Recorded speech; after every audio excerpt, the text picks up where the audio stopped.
Okay, welcome back friends. Welcome back in another video tutorial from microbiology with Chapnik.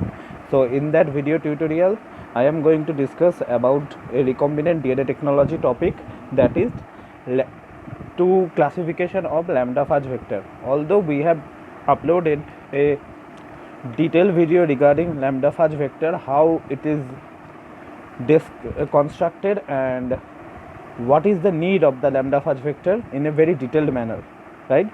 So where I do not mention about that insertional vector and this one, that is replacement vector. So today I am going to discuss about that insertional vector and replacement vector in a easy way.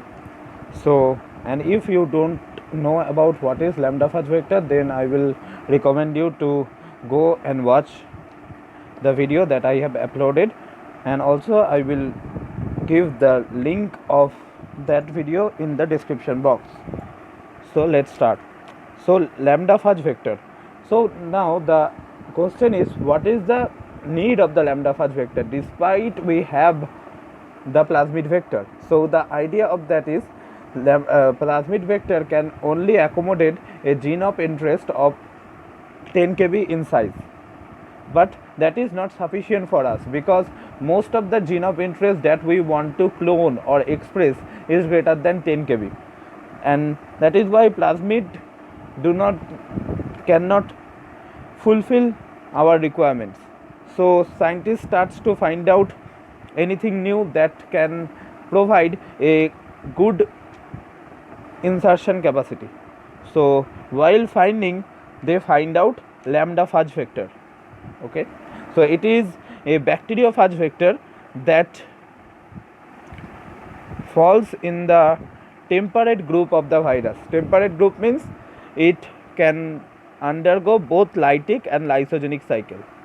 Lysogenic is the default choice, and then via induction it will convert it into lytic cycle and then burst out from the host cell, right? And lambda phage loves to infect E. coli, and we all know E. coli very well. That is why scientists choose that lambda phage vector as their vector, because lambda phage vector provide us a insertion capacity of 25 kb. That means we can insert any genome of 25 kb in length, max to max. Okay, so that is why we have developed the lambda phage vector. Okay, and another important property of lambda phage vector is that you do not need to use any kind of marker gene. Why? Because lambda phage vector have phage headful mechanism, and that headful mechanism provide our gene of interest in natural selection. Okay, that is why we don't need any kind of selection markers to select what kind of colony contains our gene of interest containing cell. Okay, so this lambda phage vector can be divided into two different type of vector depending on the type of their construction. So one is insertional vector, another one is replacement vector. So what is insertional vector? We are going to learn this with the help of this diagram. So insertional vector is when we are incorporating a unique restriction site within the phage genome at the site of the optional DNA. Okay, because we all know that C1 is a gene that helps in lysogeny. Okay, and we don't need lysogeny to infection, right, along with replication, because lytic cycle can do the job. That is why here we are incorporating a unique restriction site in the C1.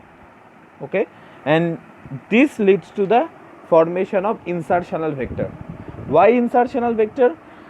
Because here with the help of EcoR1 restriction enzyme we can generate a staggered in, because I have discussed with you multiple times that EcoR1 can generate 5' staggered in, right, and then we can insert our gene of interest, right, leads to the formation of this one.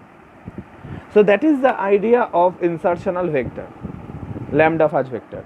Okay, insertional lambda phage vector, because here we are inserting the gene of interest, right? with the help of the unique restriction site. Now this is one type of construction. Okay, we can also incorporate a unique MCS, that is multiple cloning site, within the phage genome at the site of the optional DNA. Okay, now you may ask, what is MCS? So MCS is a polylinker, that is nothing but a short nucleotide sequence that contain multiple restriction site for multiple restriction enzyme. So what is the utility of incorporating a polylinker? So the utility of incorporating a polylinker is that it will give you the freedom of using restriction endonuclease. You can use any kind of restriction endonuclease, but in case of the first one, you have to rely on EcoR1. If EcoR1 is not present in your laboratory, then you cannot do this job. That is why scientists often prefer polylinker or MCS at the site of the optional DNA of lambda phage to construct the insertional vector. Okay, and another important thing that I want to mention you, that lambda insertional vector can only accommodate a gene of interest of moderate length. Okay, that you can see that here we are just generating a sticky end, and in the sticky end we are inserting our gene of interest, right? So there is no replacement. And remember that if you know what is the phage headful mechanism, then I hope you know that phage headful mechanism can accommodate a gene of interest of 50 to 52 kb length, right? If the gene of interest is larger than that, then phage headful mechanism will not promote it, right? So we cannot accommodate a very large portion of the gene of interest in the insertional vector, because here we are not removing any kind of thing. So the total length of the recombinant DNA will be obviously greater than the 52 kb. As a result, the phage head will not accommodate that kind of larger DNA, and as a result our packaging will be failed. That is why you have to remember this, that insertional vector only accommodate DNA insert with a moderate length. Okay, so the example of insertional vector is lambda GT series, that can be lambda GT10, lambda GT11, lambda GT18, lambda GT23, where 8 kb of the new DNA can be inserted in the EcoR1 site of the C1.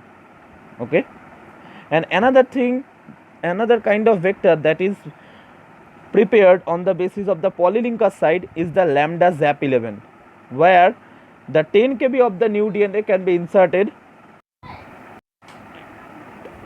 up to 10 kb of the DNA can be inserted in one of the 6 restriction site. Okay, so this is the concept regarding insertional vector. Now let's come to the discussion of replacement vector.